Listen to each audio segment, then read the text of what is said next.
लंबे समय से दून अस्पताल मेडिकल कॉलेज में मिल रही शिकायतों के चलते मुख्यमंत्री पुष्कर सिंह धामी ने आज अचानक अस्पताल का निरीक्षण किया। मुख्यमंत्री पुष्कर सिंह धामी ने emergency, dengue ward, general ward समेत अस्पताल परिसर का निरीक्षण किया। उन्होंने डॉक्टर्स को भी अस्पताल की व्यवस्थाएं सुधारने के दिशा निर्देश दिए। सीएम पुष्कर सिंह धामी ने कहा कि अस्पताल मेडिकल कॉलेज प्रदेश का सबसे बड़ा अस्पताल है और यहां पर व्यवस्थाओं में कोई लापरवाही नहीं होनी चाहिए, क्योंकि यहां पर प्रदेश के अलग अलग क्षेत्रों से लोग इलाज कराने के लिए आते हैं।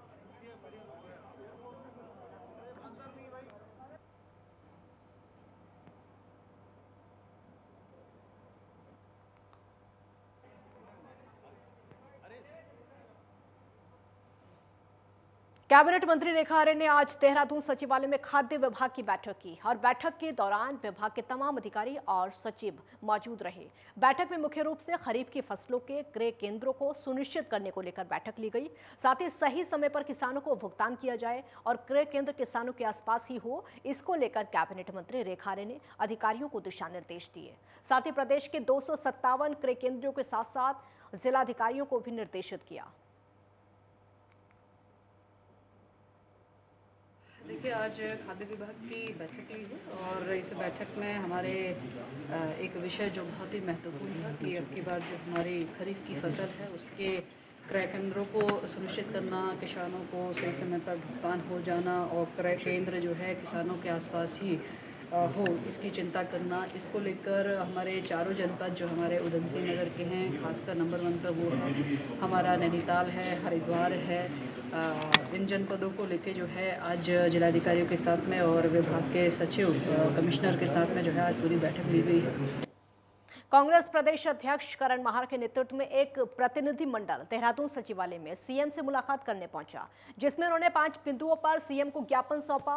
और कांग्रेस के प्रदेश अध्यक्ष ने कहा कि पुलिस ग्रेड पर और भू कानून समेत प्रदेश में बिगड़ती भी कानून व्यवस्था को लेकर सीएम पुष्कर सिंह धामी को ज्ञापन सौंपा। साथ ही विधानसभा में हुई भर्ती घोटाले की जांच नैतिकता के आधार पर करवाने की बात कही।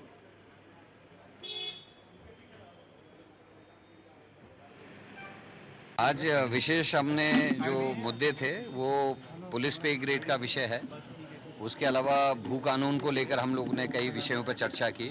बिगड़ती हुई कानून व्यवस्था, जिसमें हरिद्वार में अभी जो घटित घटना है जिसमें 12 लोगों की मृत्यु हुई और भी अन्य जो घटनाएं घट रही हैं उनके विषय में हमने बात की। और उसके अलावा जो भर्ती घोटाला हुआ उसको 2 रूप में देखने की आवश्यकता थी। एक तो जिसमें कानून का पालन नहीं हुआ, जिसमें अधीनस्थ चयन आयोग से लेकर अन्य भर्तियां हैं, उसमें कोऑपरेटिव की भर्तियां हैं, उसमें जो हमारा सचिवालय उसकी भर्तियों की बात हुई। उसके अलावा हमने कहा कि विधानसभा की जो भर्तियां हैं वो नैतिकता के आधार पर उनका आंकलन होना चाहिए कि एथिक्स क्या थे। खबर चमोली से है, जहां पर मुख्य सचिव डॉक्टर सुखवीर सिंह संधू बद्रीनाथ पहुंचे, जहां पर उन्होंने प्रधानमंत्री की महत्वाकांक्षी परियोजना बद्रीनाथ मास्टर प्लान के तहत हो रहे निर्माण कार्यों का जायजा लिया। मुख्य सचिव ने बीआरओ, बाईपास सड़क, lake front development, arrival plaza, one way loop road, अंतर्राष्ट्रीय बस अड्डा और अस्पताल विस्तारीकरण कार्यों का निरीक्षण किया और अधिकारियों को निर्माण कार्यों में तेजी लाने को कहा। इस दौरान सचिव पर्यटन सचिन कुर्वे भी मौजूद रहे।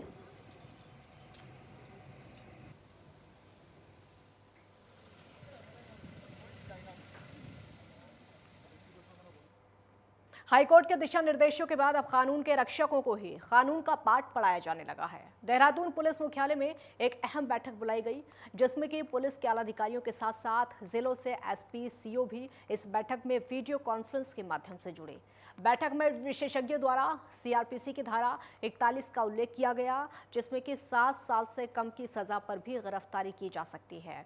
डीजीपी ने कहा कि इसको लेकर कई तरह की भ्रांतियां फैली हुई है, लेकिन अब पुलिस इस धारा में 41A के तहत सब धाराओं में भी गिरफ्तारी कर सकती है।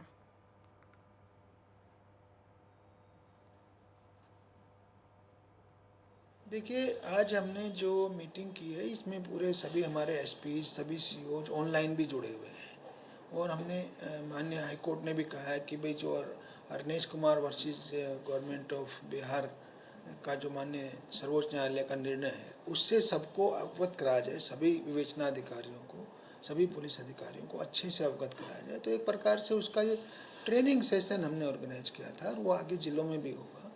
कुल मिलाकर के जो लॉ है वो सेक्शन 41 सीआरपीसी में है, 41 ए बी सी डी। तो ऐसा नहीं है कि 7 साल से नीचे गिरफ्तारी बिल्कुल ही नहीं हो सकती है। अल्मोड़ा के एसएसपी प्रदीप रॉय ने प्रेस कॉन्फ्रेंस करके बताया कि दनिया में पिछले दिनों एक कपड़े की दुकान में आग लगने के मामले का खुलासा करते हुए पुलिस ने एक आरोपी को गिरफ्तार किया। पुलिस के अनुसार आरोपी ने दुकानदार द्वारा पहले भी उसके साथ मारपीट की, रंजिश का बदला लेते हुए दुकान में आग लगाई। और इतना ही नहीं, इस आरोपी ने दुकान को जलाने के करीब एक हफ्ते के बाद एक मोटरसाइकिल भी चुरा ली थी। सीसीटीवी और सर्विलांस की मदद से पुलिस ने इस आरोपी को गिरफ्तार किया। ये 4 सितंबर को दनिया में एक दुकान में एक व्यक्ति द्वारा आग लगाई गई थी। आग लगी थी और जब उसका सीसीटीवी फुटेज देखा गया तो मालूम चला है कि ये किसी व्यक्ति द्वारा लगाई गई है। तो वो उसमें उस व्यक्ति की हम लोग फ़ोटो से उसको आइडेंटिफाई करा रहे थे। इसी बीच 10 तारीख को दनिया से ही एक मोटरसाइकिल गायब हो गई और जब उसका सीसीटीवी कवरेज इत्यादि जब चेक किया गया तो मालूम चला कि इसमें जो हुलिया है और जो आग लगाने वाला हुलिया वो एक ही है। तो उस पर जब जांच पड़ताल की गई तो मालूम चला कि जो फोटोग्राफ हैं वो फोटोग्राफ कमल सिंह नाम का एक कमल सिंह बिष्ट नाम का एक व्यक्ति है, उसका है। और एक अमित कुमार एक बंदा है वहाँ, उन दोनों का नाम सामने आया। पेपर लीक घोटाला और उत्तराखंड के विधानसभा से लेकर सचिवालय तक नियुक्तियों में हुई घपलेबाजी पर अब सीबीआई जांच की मांग तेज हो गई है। थराली में भी भर्ती प्रकरण पर सीबीआई जांच की मांग को लेकर कई राजनीतिक दलों से जुड़े लोग, समाज सेवियों और जनप्रतिनिधियों ने तहसीलदार थराली के माध्यम से राष्ट्रपति को ज्ञापन भेजा और उत्तराखंड में हुए भर्ती घोटाले की सीबीआई जांच की मांग की है।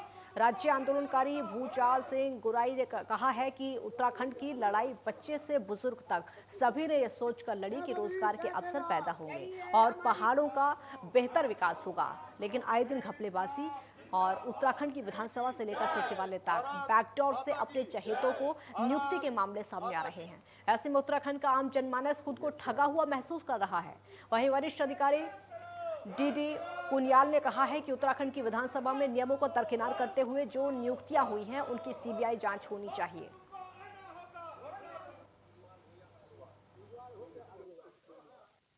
हमारा पूरा जनपद चमोली उत्तराखंड के युवा बेरोजगार जो आंदोलनरत हैं और जिनके भविष्य के लिए ये उत्तराखंड राज्य का निर्माण हुआ था, उस राज्य के गठन के बाद से आज तक तमाम प्रकार की भर्तियों में जो धांधलियां हुई हैं, जो अनियमितताएं हुई हैं, उसकी सीबीआई से जांच हो और वो भी हाई कोर्ट के सिटिंग जज के निगरानी में हो। ये हमारा सारे प्रदेश के लोगों का है, ताकि ये प्रदेश शुद्ध प्रदेश, इसकी शुचिता बनी रहे। उत्तराखंड जिस प्रकार से देवभूमि है उसकी शुचिता बनी रहे। देखिए, हम उत्तराखंड की जनता महामहिम राष्ट्रपति महोदय से एक निवेदन करते हैं कि उच्च न्यायालय के सेवानिवृत्त न्यायाधीश की अध्यक्षता में एक जांच कमेटी बैठाया जाए, जो कुंजवाल हों चाहे अग्रवाल हों, चाहे भरागी सचिवालय में अनैतिक रूप से भर्तियां हुई हों, चाहे देहरादून के राजधानी में सचिवालय में अवैध रूप से नियुक्तियां हुई हों। और जो ये हाकम सिंह जैसे लोग भर्तियों में इतना रुपया लेकर के हमारे निम्न वर्ग और मध्यम वर्ग के लोगों के ऊपर भावना पर पानी फेर रहे हैं। हमने मांगा था राज्य उत्तराखंड, जय बद्री जय केदार, उत्तराखंड देश सरकार, कोदा झौड़ा खाएंगे, उत्तराखंड राज्य बनाएंगे। उत्तराखंड के मुख्यमंत्री पुष्कर सिंह धामी के पैतृक गांव बारमू में जल संकट गहराया हुआ है। लोगों को पानी के लिए लंबी दूरी तय करनी पड़ रही है। परेशान ग्रामीणों ने आज जिलाधिकारी कार्यालय पहुंचकर प्रदर्शन करके जिलाधिकारी को ज्ञापन सौंपा। ग्रामीणों ने बताया कि 2014 में जल निगम ने क्षेत्र के लिए पेयजल लाइन शुरू की थी, जिसमें कि 60 लाख रुपए भी खर्च किए गए। उसके बाद भी पानी की समस्या का कोई समाधान नहीं हुआ। उसके बाद 2019 में भी जल संस्थान द्वारा 4 लाख की धनराशि स्वीकृत हुई, लेकिन उसके बाद भी पाइपों को पानी की टंकी से नहीं जोड़ा जा सका। ग्रामीणों ने वर्तमान ग्राम प्रधान पर आरोप लगाया है कि उसके द्वारा पुरानी योजना में लगे पाइप को उखाड़कर हर घर नल हर घर योजना में लगाया जा रहा है, जिससे कि पूर्व में हुए सरकारी धन का दुरुपयोग हुआ है। साथ ही ये भी कहा कि जिलाधिकारी से मामले को जांच की मांग करके जल संकट से निजात दिलाने की मांग की। ग्राम पंचायत बारमू से हम लोग हैं। हमारे पास सबसे बड़ी पेयजल समस्या में जो पेयजल में जो धन का दुरुपयोग हुआ है, उसके बारे में बात करने के लिए हम लोग यहाँ पर आए हैं साहब से मिलने के लिए। पेयजल जो लाइन बनी है जल मिशन के तहत, उसमें बहुत ज़्यादा धांधली हुई है।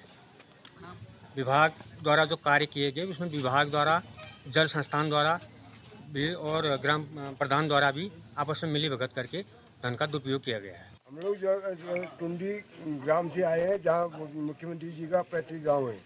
हमारे यहाँ रोड की सुविधा नहीं है। सबसे पहले रोड की सुविधा नहीं है, हम लोग पैदल चलना पड़ता है 2-2.5 किलोमीटर। दूसरा है जो जल मिशन में जो है हमारे यहाँ आज ही भ्रष्टाचार हुआ है, जिसमें हमने डीएम साहब को भी दिया है लेटर, लेकिन उसका कोई अभी तक संज्ञान नहीं निकला है। द्वाराहाट में ग्राम प्रभारियों का एक शिष्टमंडल अपनी मांगों को लेकर द्वाराहाट के तहसील कार्यालय पहुंचा। ग्राम प्रहरियों ने उपजिलाधिकारी के माध्यम से मुख्यमंत्री को ज्ञापन सौंपा और ग्राम प्रहरियों का कहना है कि वो साल 2004 से इस कार्य में लगे हुए हैं। तकरीबन 18 साल बीत जाने के बाद भी सिर्फ 2000 रुपये मिलते हैं।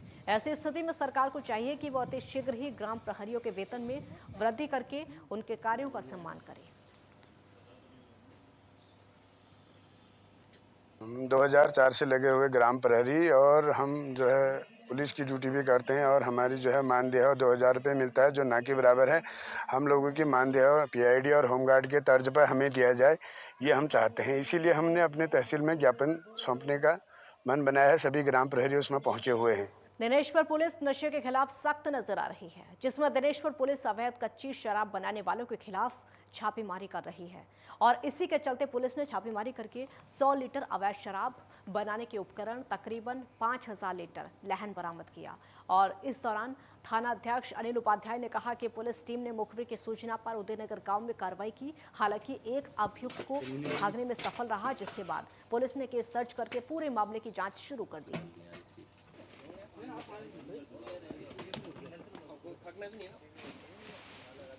आपको बताना चाहेंगे कि श्रीमान वरिष्ठ पुलिस अधीक्षक महोदय ने ये जो अवैध कच्ची शराब जितनी भी बिक रही है, नशे से संबंधित कोई भी वस्तु बिक रही है, उसके लिए दबिश देने और उनकी रोकथाम पकड़ धकड़ के लिए हमें निर्देशित किया गया था।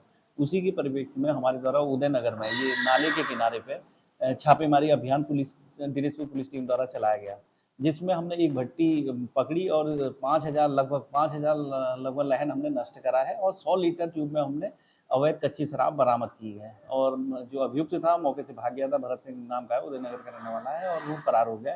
उसकी जो विधिक कार्रवाई होती है उस करी जा रही है। एक ब्रेक के लिए आप रुकेंगे, जल्द लौटेंगे। ब्रेक के बाद एक बार फिर स्वागत है आपका। ऋषिकेश, मुनिकीरेती, लक्ष्मण झूला आदि क्षेत्रों में डेंगू लगातार अपने पैर पसार रहा है और भारी मात्रा में डेंगू के मरीज अस्पताल पहुंच रहे हैं। इसको लेकर प्रशासन गंभीर दिखाई दे रहा है। नगरपालिका, मुनिकीरेती टीम, स्वास्थ्य विभाग की टीम संयुक्त रूप से लोगों के घर जाकर लोगों को जागरूक कर रही है। और वहीं ऋषिकेश बस अड्डे का भी बुरा हाल है।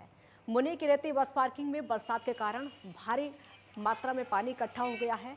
पानी की निकासी ना होने के कारण जगह जगह पानी का भराव है और इस कारण अलग अलग राज्यों से आने वाले यात्रियों को डेंगू का खतरा बना हुआ है। जब इस बारे में नगर पालिका अधिशासी अधिकारी मुनिकीरेती तनवीर माहवा से बातचीत की गई तो उन्होंने बताया कि बस पार्किंग में पानी की निकासी की समुचित व्यवस्था ना होने के कारण अक्सर पानी भर जाता है। पीडब्ल्यूडी विभाग और सिंचाई विभाग कई बार नगर पालिका द्वारा अनुरोध किया गया है कि इसका कोई रास्ता निकालें, लेकिन अभी तक कोई कामयाबी नहीं मिल पा रही है। तो आज इसको लेके मैंने यहाँ के एमएनए एसएमए दोनों के साथ बहुत विस्तार से मैंने बातचीत की है। जैसा उनके द्वारा बताया कि 7 क्षेत्रों में उन्होंने चिन्हित किया है और उस पर लेके वो तुरंत कार्रवाई कर रहे हैं। लेकिन मैंने उनसे कहा कि पूरे नगर निगम क्षेत्र में, क्योंकि लार्वा यदि कहीं भी पनपता है तो आसपास के क्षेत्रों में पनपने की संभावना रहती है, तो पूरे नगर निगम क्षेत्र में जहाँ जहाँ उनका क्षेत्र आता है सभी में वो गंभीरता से पूरे वृहद स्तर पे लार्वा को नष्ट करने का काम करें। जहाँ जल भराव है उसके लिए जागरूकता अभियान चला के उनको नष्ट उस जल भराव को फैलाने का काम करें। शहर में तो जहाँ कहीं पर भी पानी वगैरह, नालियाँ, सड़कों पे कहीं पर भी पानी है उसको तो हम पूरा क्लीन करवा ही रहे हैं। अभी जो आप इशू की बात कर रहे हैं वो एक जानकी पुल की जो पार्किंग है उसमें पानी जो जल भराव हो रहा है उसकी बात आप कर रहे हैं। एक्चुअली उसकी जो पार्किंग है उसकी ढाल प्रॉपर न होने के कारण जब भी बारिश होती है तो कम से कम 3-4 घंटे तक वहाँ पानी भरा रहता है और हम उसको पंप आउट करके पानी निकालने का प्रयास करते हैं। बट वो प्रॉपर ड्रेनेज ना होने के कारण वहाँ निकल नहीं पा रहा है। उसके सॉल्यूशन के लिए हमने PWD से, सिंचाई विभाग से, इन लोगों से संपर्क किया है कि इनका कोई जो भी इनका एस्टिमेट या कुछ भी रेमेडी बन सकती हो आप हमें प्रोवाइड करा दें। नगर पालिका उसको अगर सक्षम होगी तो फंड भी कर देगी। उत्तराखंड में डेंगू के प्रति जागरूकता लाने के लिए राष्ट्रीय स्वास्थ्य मिशन लगातार कोशिशें कर रहा है और उसके तहत आशा कार्यकर्ता घर घर जाकर लोगों को जागरूक करने की कोशिश कर रही हैं, जिसमें कि लोगों को सावधानियां बरतने की सलाह दी जा रही है। अगर बच्चा पैदा हो गया तो डेंगू आएगा, बुखार आते हैं उससे, इसलिए अपने घर के आसपास सफाई रखना और पानी इकट्ठे मत होने देना, क्योंकि डेंगू का जो मच्छर होता है वो साफ पानी में उत्पन्न होता है और जो अगर बच्चा पैदा हो गया तो डेंगू आएगा, बुखार आते हैं उससे, बहुत भयंकर बुखार आते हैं। बुखार आने पे तुरंत मतलब घर के अपने आप ही दवाई मत खाना, डॉक्टर की सलाह लेना, अस्पताल में जाके डॉक्टर से दवाई लाना और दवाई खाना। घर के आसपास पानी इकट्ठे मत होने देना, सफाई रखो, जितना सफाई रखोगे उतने मच्छर पैदा नहीं होंगे, ठीक है। डेंगू का मच्छर साफ पानी में पैदा होता है, टंकी में पानी जमा मत होने दो और कूलर के ऊपर पानी जमा नहीं होना चाहिए। तो फ्रिज के जो हमारा पीछे का पोजीशन होता है उसमें भी पानी इकट्ठा नहीं होना चाहिए, ठीक है। एक ब्रेक के लिए यहाँ पर रुकेंगे, जल्द लौटेंगे।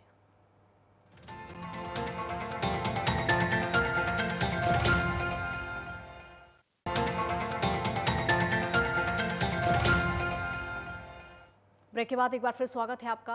उत्तराखंड में भी मदरसों को लेकर सियासत शुरू हो गई है और बीजेपी मदरसों की जांच की बात कर रही है, तो कांग्रेस इसको मुद्दों से जनता को भटकाने के लिए एक सोची समझी साजिश करार दे रही है। आखिर मदरसों पर क्या है सियासत, उसकी असल तस्वीर इस रिपोर्ट में आप देखिए। यूपी के बाद अब उत्तराखंड में भी मदरसों की जांच की तैयारी जल्द शुरू हो सकती है। वक्फ बोर्ड उत्तराखंड के अध्यक्ष शादाब शम्स ने दरबार पिनार कलियर में बड़े पैमाने पर गलत कार्य होने के मामले पर बयान दिया था। साथ ही उन्होंने कहा था कि जल्द ही उत्तराखंड में मदरसों का सर्वे शुरू किया जाएगा। यही नहीं, वक्फ बोर्ड के अध्यक्ष शादाब शम्स ने कहा था कि उत्तर प्रदेश की तर्ज पर उत्तराखंड में भी स्थिति सभी मदरसों की जाँच कराई जाएगी और जहाँ भी खामियां पाई जाएंगी वहाँ पर बुलडोजर चलाया जाएगा। शादाब शम्स के इस बयान के बाद उत्तराखंड की राजनीतिक सियासत गर्मा गई। मामले पर विपक्ष ने अपनी आपत्ति दर्ज की है। कांग्रेस का कहना है कि मुद्दों को भटकाने के लिए इस तरह के मामले लाए जा रहे हैं। भारतीय जनता पार्टी के नेता और वक्फ बोर्ड के अध्यक्ष शादाब शम्स का एक बहुत ही निचले स्तर का बयान खूब जोरों से सोशल मीडिया पर वायरल हो रहा है, जिसमें वो एक पवित्र धाम पिरान कलियर साहिब के लिए बहुत अनर्गल बोलते हुए सुनाई दे रहे हैं। अब इसके बाद आगे बढ़कर शादाब शम्स ने कहा कि उत्तराखंड में जितने मदरसे हैं सबका सर्वे किया जाएगा। ऐसे में ऐसा लगता है कि शादाब शम्स कुछ ज़्यादा ही उत्साहित हो गए हैं अपने नए मिले हुए पद को लेकर। एक कहावत भी है, अदबर गगरी छलकत जाए। ऐसे में शादाब शम्स बुलडोजर चलाने की बात करते हैं। वहीं आम आदमी पार्टी का इस मामले पर कहना है कि मदरसों का सर्वे कराने या अन्य कार्य करने की पहल जरूरी है। वहीं आम आदमी पार्टी का इस मामले में कहना है कि मदरसों का सर्वे कराने या अन्य कार्य करने से पहले जरूरी है कि शिक्षा की गुणवत्ता को सुधारा जाए, जिस पर कोई भी कार्य राज्य सरकार नहीं कर रही है। सरकार ने एक दायित्वधारी मित्र ने फरमान जारी किया कि मदरसों को दिए जाने वाले पैसे की उपयोगिता की जांच करेंगे। अच्छा प्रस्ताव है। सरकार जो पैसा जारी करती है उसका उपयोग जनहित में होना चाहिए, लेकिन उससे ज़्यादा जरूरी है कि राज्य की शिक्षा व्यवस्था, उसमें विद्यालय भवन, फर्नीचर, बच्चों की किताब कॉपी से लेकर के वहाँ पर जो आवश्यक सुविधाएं हैं, उसके लिए सरकार ने अब तक कितना धन दिया। केवल मदरसों को दिए जाने वाले पैसे की जांच की बजाय सभी स्कूलों में जो पैसा दिया गया उसकी उपयोगिता की जांच करने के साथ साथ विद्यालयों की जो जरूरत है उसको पूरा करके अच्छी शिक्षा व्यवस्था अगर लागू की जाती।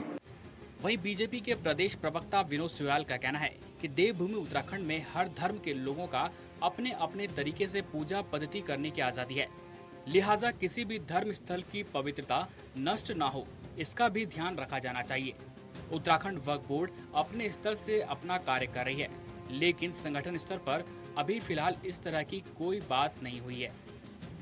देखिए, भारतीय जनता पार्टी का स्पष्ट मत है कि उत्तराखंड एक देवभूमि है और इस देवभूमि के अंदर सभी धर्मावलंबियों को अपनी पूजा पद्धति का अधिकार है, लेकिन उसके साथ साथ कहीं पर भी किसी भी धर्म स्थल पर पवित्रता नष्ट न हो, इस तरह का मत है कि किसी भी तरह की कहीं पर कोई पवित्रता अगर नष्ट हो रही तो निश्चित रूप से ऐसा नहीं होना चाहिए। बाकी जो वक्फ बोर्ड है उसका अपना काम है, वो अपनी तरह से अपना काम कर रही है।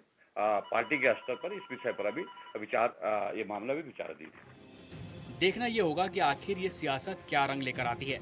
क्या यूपी की तर्ज पर उत्तराखंड में भी मदरसों की जांच की जाएगी या फिर इसे भी राजनीतिक रूप देकर जनता के असल मुद्दों को कुचल दिया जाएगा। देहरादून से नेटवर्क 10 के लिए ज्ञानेंद्र तिवारी की रिपोर्ट। पिरानकलियर को उत्तराखंड का छठवां धाम माना जाता है, लेकिन इस धाम में कई ऐसे अनैतिक कार्य हो रहे हैं। इनको लेकर प्रदेश के वक्फ बोर्ड अध्यक्ष शादाब शम्स ने एक बयान जारी किया है कि पिरानकलियर में लोगों की बहुत बड़ी आस्था है, लेकिन इस आस्था पर कुछ लोग बट्टा लगाने का काम कर रहे हैं। पूरे मामले को लेकर इमाम संगठन के अध्यक्ष ने कहा कि जो भी पिरानकलियर के जिम्मेदारान लोग हैं वो इस बात को नोटिस करें और कार्रवाई करने का काम करें। वहीं काजी ने यह भी कहा है कि जो गलत हो रहा है उसको रोकने का काम किया जाएगा।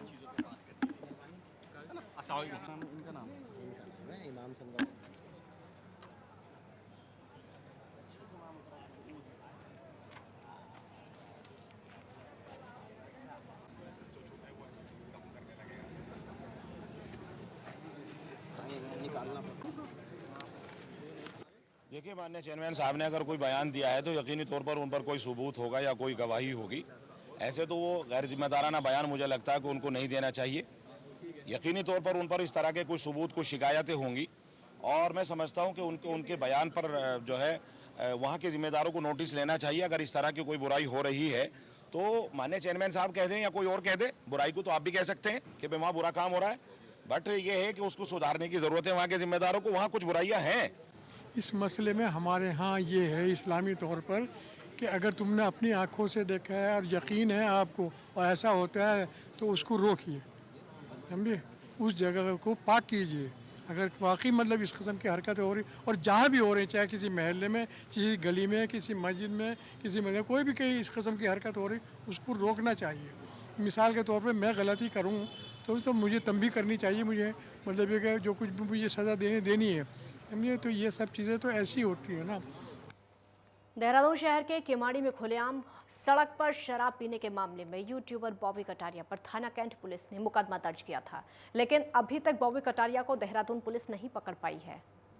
हालांकि पुलिस की ओर से बॉबी कटारिया पर 25,000 का इनाम भी रखा गया, लेकिन उसके बावजूद भी पुलिस के हाथ खाली हैं। आज थाना कैंट पुलिस ने यूट्यूबर बॉबी कटारिया के घर पर नोटिस भी चस्पा किया और वहीं बॉबी कटारिया अब बेफरार चल रहा है। एसपी सिटी सरिता डोभाल ने बताया कि बॉबी कटारिया को पकड़ने के लिए लगातार दबिश दी जा रही है, साथ ही उसके घर पर नोटिस चस्पा किया है और जल्द ही बॉबी कटारिया को गिरफ्तार किया जाएगा।